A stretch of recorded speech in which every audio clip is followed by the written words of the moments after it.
Do you want to hear a story about how I wasted close to £100,000 on marketing? If you follow my content for any period of time, you'll know that my pet topic is all about trying to stop non-technology founders from wasting all of their money outsourcing their projects with software development agencies. In my experience, non-technology founders more often than not lose all their money and have to give up their dreams and go back to their old jobs. Unlike most stories fetishizing failures in entrepreneurial life, survivorship bias means we never hear from those people. And I was wondering, how do I bring this story to life? And I realized I've got lived experience of something really close to this, i.e. spending a whole load of money on something I wasn't a specialist in, so here we go. A few years ago I decided to start up an IT support business. Having spent my whole life in IT, I thought this would be easy because I completely understood why businesses need IT. It's actually very different as to why people buy IT services, but we'll get to that. So I would do some marketing, and sometimes, which I now understand to be called this idea of hopium marketing, and sometimes something would work. Like at the start, weirdly, just spamming people on LinkedIn worked, but eventually I wanted to get something a bit more solid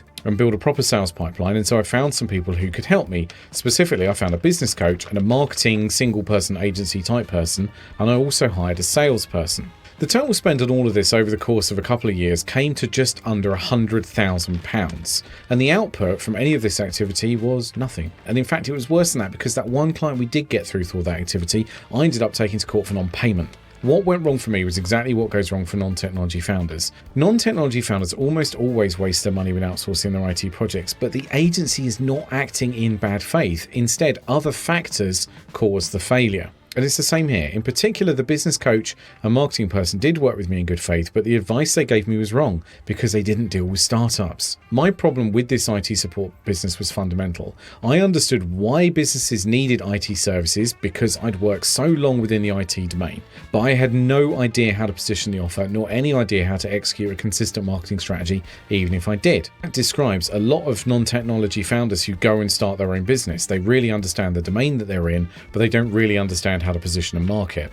Also, in that particular market of IT services, there are structural problems of oversaturation, consolidation, and commoditization such that I don't believe anybody can start an IT support business from scratch anymore. Everyone was wondering why this didn't work, because from the coach's side and the marketing person's side, what they did for other clients did work, but it wasn't here. And from the employee side, it wasn't working, even though I kept telling this particular employee that it should. None of us here could see the problem was that all that was going to happen here was I was going to spend a life-changing sum of money and end up with nothing but regrets, and then the odd opportunity to make YouTube videos about it. Fundamentally, all of those problems came from the same source. None of us knew how to start a business, but all of us knew how to grow a business.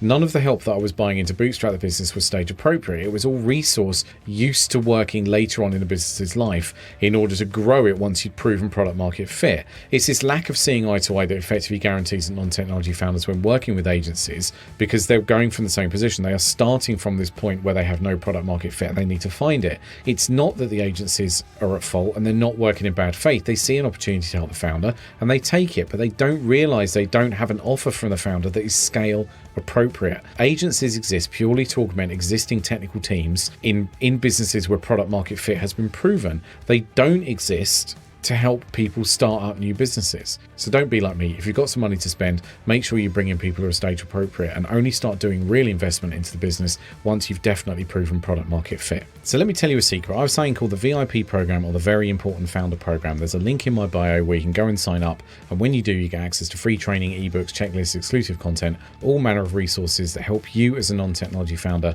start and grow your technology business. Why don't you nip over to my bio, follow the link, sign up, and I'll see you there. Thanks for watching.